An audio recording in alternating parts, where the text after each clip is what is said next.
दोस्तों, क्या आपके भी कम उम्र में बाल तेजी से झड़ रहे हैं? क्या आपके क्राउन एरिया के बाल पतले हो रहे हैं या फिर आगे के बाल धीरे धीरे पीछे की तरफ जाते हुए दिखाई दे रहे हैं? अगर आप चाहते हैं कि आपके बाल फिर से जल्दी उगने लगे, तो यह वीडियो आपके लिए बहुत जरूरी है। इस वीडियो में मैं आपको ऐसे असरदार टिप्स बताने वाली हूँ जिनसे आपके बाल धीरे धीरे मोटे होने लगेंगे, बालों का झड़ना काफी कम हो जाएगा और समय के साथ नए बाल भी उगना शुरू हो सकते हैं। पहला नियम, आपको रोजाना सुबह 10 से 12 बजे के बीच थोड़ी देर धूप की रोशनी में बैठना चाहिए। जिन लोगों की त्वचा गोरी है, उन्हें कम से कम 10 मिनट धूप में बैठना चाहिए और जिन लोगों की त्वचा सांवली या काफी डार्क है, उन्हें कम से कम आधा घंटा धूप में रहना चाहिए। जब हमारी त्वचा पर सूरज की रोशनी पड़ती है, तो शरीर विटामिन डी बनाना शुरू कर देता है। विटामिन डी हमारे शरीर में कई जरूरी काम करता है और उन्हीं में से एक है हेयर फॉलिकल्स को सक्रिय रखना।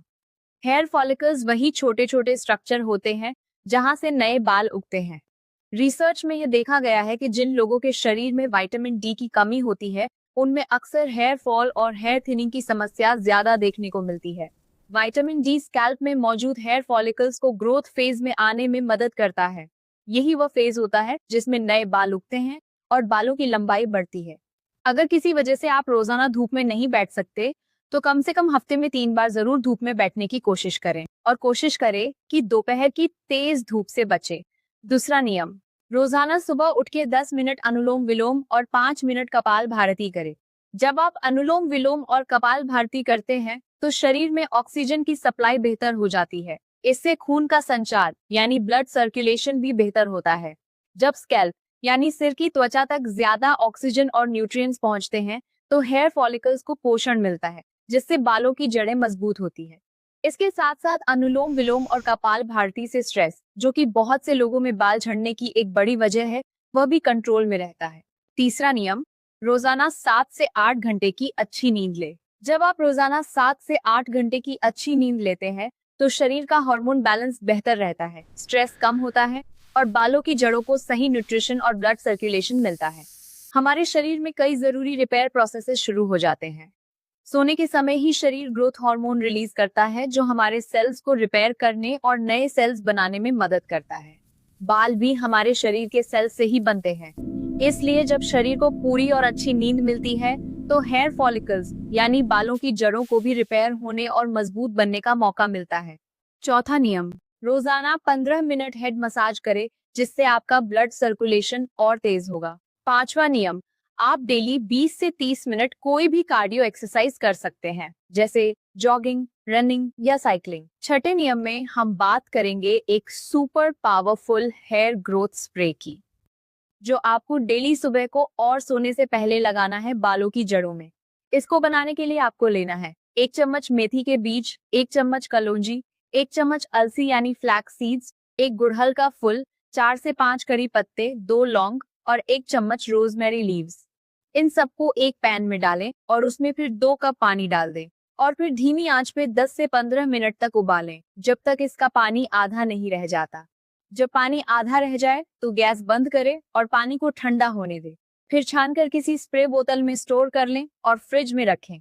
ये आराम से 1 हफ्ते खराब नहीं होगा। सातवां नियम, जिसमें आपको कुछ चीजों का सेवन करना छोड़ना होगा। आपको ज्यादा तेल, मसालेदार, तली भुनी चीजें जैसे पिज्जा, बर्गर, समोसा, पकोड़ा और सॉफ्ट ड्रिंक्स बंद करना होगा। ऐसे खाने पीने की चीजें शरीर में इन्फ्लेमेशन और हार्मोनल इम्बैलेंस को बढ़ा सकती हैं। साथ ही ये स्कैल्प में सीबम प्रोडक्शन भी बढ़ा सकती हैं, जो कि एक प्राकृतिक तेल होता है। जब सीबम जरूरत से ज्यादा बनने लगता है, तो स्कैल्प ज्यादा ऑयली हो सकती है और हेयर फॉलिकल्स के आसपास तेल जमा होने लगता है। इससे कई बार स्कैल्प के पोर्स बंद होने लगते हैं, जिससे बालों की जड़ों को सही तरह से पोषण और ऑक्सीजन नहीं मिल पाती। आठवां नियम, रोजाना सुबह उठ के खाली पेट इस जूस का सेवन करना है आपको। इस जूस को बनाने के लिए 1 आंवला, 1 मीडियम साइज टमाटर, 1 खीरा, 4 से 5 करी पत्ते, 1 मुट्ठी मोरिंगा के पत्ते और कुछ पालक के पत्ते लीजिए और इन्हें मिक्सर में डालकर इसका जूस बना लीजिए और पीना शुरू कीजिए। 9वां नियम, अपने खाने में ये इंपॉर्टेंट विटामिन और मिनरल्स शामिल करें। विटामिन ए, जिसके लिए आप गाजर, शकरकंद, पालक खा सकते हैं। विटामिन बी7 और बी12, जिसके लिए आप अंडे, दूध, पनीर, दही का सेवन कर सकते हैं। विटामिन ई के लिए आप अखरोट, पालक, मूंगफली ले सकते हैं। आयरन के लिए आप अंडे, दाल, गुड़, पालक, चुकंदर का सेवन करें। जिंक के लिए आप तिल के बीज, चने, दाल, राजमा ले सकते हैं। मैग्नीशियम के लिए आप केला, चना, मोरिंगा, पालक ले सकते हैं। कॉपर के लिए आप काजू, कद्दू के बीज, तिल के बीज या पालक ले सकते हैं। 10वां और आखिरी नियम, देर रात तक मत जागिए। कोशिश करें शाम के 8 से 8:30 बजे तक डिनर कर ले और 10 बजे तक सो जाए। देर रात तक फोन चलाने से भी आपके बालों की ग्रोथ में मुश्किलें आ सकती है। जब आप देर रात तक मोबाइल चलाते हैं तो उसकी स्क्रीन से निकलने वाली ब्लू लाइट हमारे दिमाग को ये संकेत देती है कि अभी दिन है। इसकी वजह से शरीर में बनने वाला एक जरूरी हार्मोन मेलाटोनिन कम बनने लगता है। मेलाटोनिन वही हार्मोन है जो हमारे स्लीप साइकिल को नियंत्रित करता है और शरीर को गहरी नींद में जाने में मदद करता है। जब मेलाटोनिन कम बनता है तो नींद की क्वालिटी खराब हो जाती है और जब शरीर को गहरी और पूरी नींद नहीं मिलती तो शरीर के रिपेयर प्रोसेसेस सही तरीके से नहीं हो पाते। इसलिए अगर आप सच में चाहते हैं कि आपके बाल दोबारा स्वस्थ और मजबूत बने और नए बाल उगना शुरू हो जाए तो इन सभी नियमों को कम से कम 5 से 6 महीने तक लगातार अपना कर देखें। और अगर आपको ये जानकारी इंफॉर्मेटिव लगी हो तो इस वीडियो को लाइक जरूर करें और शेयर करें ताकि ये जानकारी और लोगों तक भी पहुंच सके। और प्लीज हमारे छोटे से चैनल को अभी सब्सक्राइब करें और साथ में बेल आइकन जरूर दबाएं ताकि हर नई वीडियो की नोटिफिकेशन आपको सबसे पहले मिल सके।